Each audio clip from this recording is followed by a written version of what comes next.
Alors voilà, dans la foulée, je vais vous parler d'un sujet qui m'a toujours tenu à cœur, d'autant plus avec une pathologie comme la sécheresse oculaire.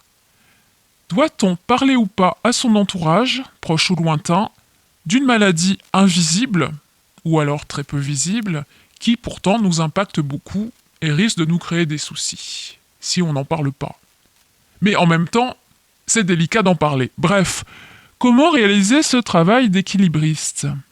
Personnellement, j'ai toujours eu beaucoup de difficultés avec cette problématique. J'ai toujours eu à cœur de parler de mes problèmes, d'une part pour faire connaître cette maladie, d'autre part pour prévenir. Parce que moi, par exemple, si on fume à côté de moi ou s'il y a de la peinture fraîche dans une pièce, ça va pas être possible, je vais fuir.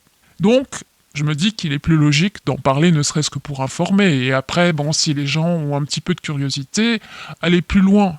Parce que c'est quelque chose qu'on peut prévenir, la sécheresse oculaire quand même, malgré tout.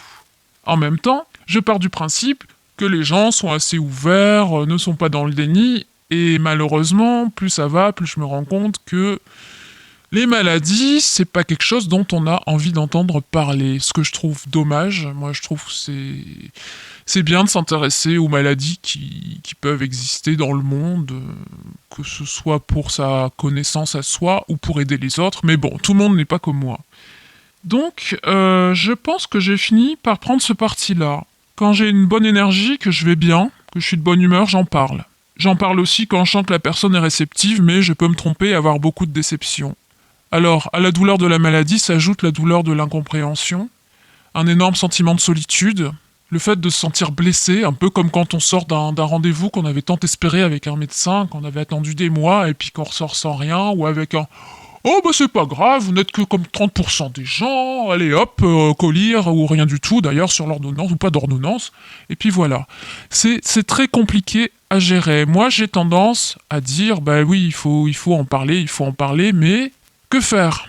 Face au déni, que faire face à l'incompréhension et aux moqueries? Comment gérer tout ça? Comment gérer une personne qui va vous voir avec des lunettes sombres et se moquer de vous? Si vous avez des tuyaux, si vous avez un avis là-dessus, moi j'ai pas envie de louvoyer, j'ai pas envie de mentir, de dire que j'ai autre chose, j'ai envie qu'on sache ce que j'ai et que les gens puissent agir dans le meilleur des cas en conséquence. Moi si je suis face à quelqu'un qui a une allergie ou une phobie, une intolérance, je vais essayer de faire un effort.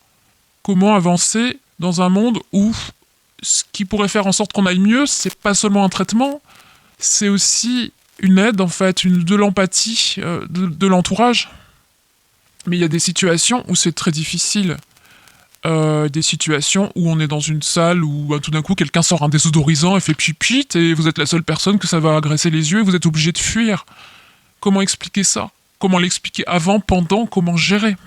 Il y a des maladies où vous vous trimballez avec votre maladie, ce sera pareil. Vous pouvez voyager avec, bon c'est pas marrant, on est malade, mais ça va pas l'empirer.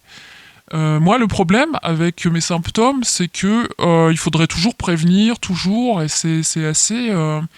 J'ai une peur en fait d'avance, une appréhension, parce que j'ai peur de ce qu'on va me renvoyer dans la face en fait. J'ai peur qu'on pense que j'exagère, j'ai peur qu'on pense que je fais un caprice. La plupart des gens ne doivent pas me penser complètement décalé ou psychiatriquement atteint, mais doivent penser que j'en fais un peu trop, que ça va un petit peu m'irriter les yeux, un petit peu comme un nez qui coule 5 minutes, et puis c'est bon. Mais non, c'est pas ça, sinon j'en parlerai pas. Voilà, en tout cas, c'est un sujet important pour moi.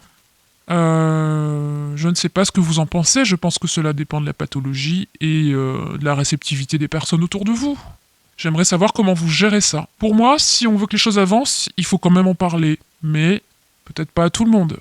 Voilà, c'est tout ce que j'ai à dire pour le moment. J'avancerai peut-être davantage avec les années, mais je me retrouve toujours coincé avec les mêmes problématiques. Et selon mon humeur, j'agis comme je peux. Merci de m'avoir écouté, à bientôt.